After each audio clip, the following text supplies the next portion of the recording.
Mana ada orang kat dalam dunia ni yang dilahirkan sempurna? Betul tak? Setiap orang mesti ada kelebihan dengan kekurangan dia. Tapi kan bila kita discover kita punya kekurangan, mulalah nak rasa macam down lah, rasa tak semangat apa semua kan. Tapi korang tahu tak sebenarnya insecurity kita ni kita boleh gunakan sebagai semangat kita, sebab kita boleh improve benda tu. Sebab kita tahu kelemahan kita, lepas tu kita boleh gunakan tu untuk improve kita punya kehidupan seharian. Dengan insecure ni, kita tahu kelemahan kita boleh belajar benda baru. Contohnya kita tak pandai dalam sesuatu bidang, so kita akan belajar lagi benda tu, kita akan ambil tahu pasal benda tu, so benda tu akan tambah kita punya pengetahuan, so pengetahuan kita akan jadi lagi luas. So bila kita ada lebih pengetahuan ataupun pengetahuan kita macam lagi luas daripada kita punya kelemahan tu, orang tak akan nampak kita punya insecure tu, walaupun kita je yang rasa, tapi orang tak akan nampak kalau kita dah cover dengan kita punya macam kita punya improvement dalam kehidupan seharian kita. Lagi satu, insecure ni boleh jadi kita macam rasa rendah diri, walaupun kita macam dah capai banyak benda, tapi kita still rasa rendah diri sebab kita tahu itu kelemahan kita. Kalau macam kita bangga-bangga, nanti orang boleh nampak tahu benda tu.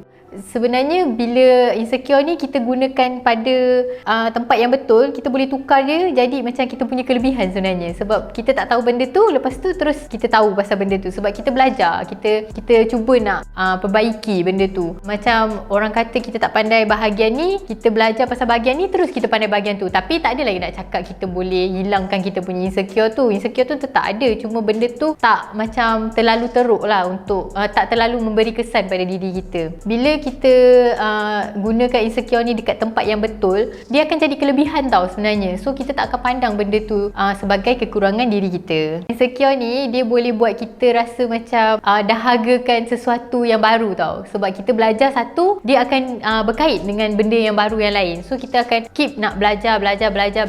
So kita tak akan rasa, kita akan macam slowly akan tak ingat pun yang itu sebenarnya kita punya insecurity. Ataupun macam contoh, kalau macam ada orang yang insecure, macam dia malu nak cakap depan orang kan, dia tak perlu pun nak cakap terus depan orang ramai. Dia boleh je cakap dengan orang sekeliling dia, cuma macam cari something lah untuk dia cakap. So bila macam ada orang yang nak dengar dia cakap tu, benda tu dah macam dah buat dia rasa lega, dah buat rasa macam oh sebenarnya ada je orang nak dengar aku cakap ni. Sebab biasanya orang insecure nak bercakap ni sebab dia takut orang tak dengar apa yang dia nak cakap. So bila macam kita start dengan macam kawan-kawan kita dulu ke, beranikan diri untuk cakap dengan kawan-kawan kita dulu, so benda tu lama-lama akan jadi besar. Lama-lama benda tu macam oh aku dah cakap dengan orang sikit ni, orang ni boleh dengar, so maknanya boleh pergi lagi besar. So benda tu sebenarnya adalah sesuatu yang baik lah. Salah satu cara yang macam untuk kita gunakan kita punya insecure tu kepada sesuatu yang baik. So korang janganlah selalu sangat pandang insecurity ni macam kelemahan je. Sebenarnya korang boleh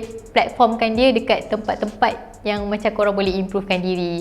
Penting tau insecure ni supaya kita tak rasa bangga-bangga diri, ataupun kita tak rasa macam terlalu selfish dengan orang sekeliling kita.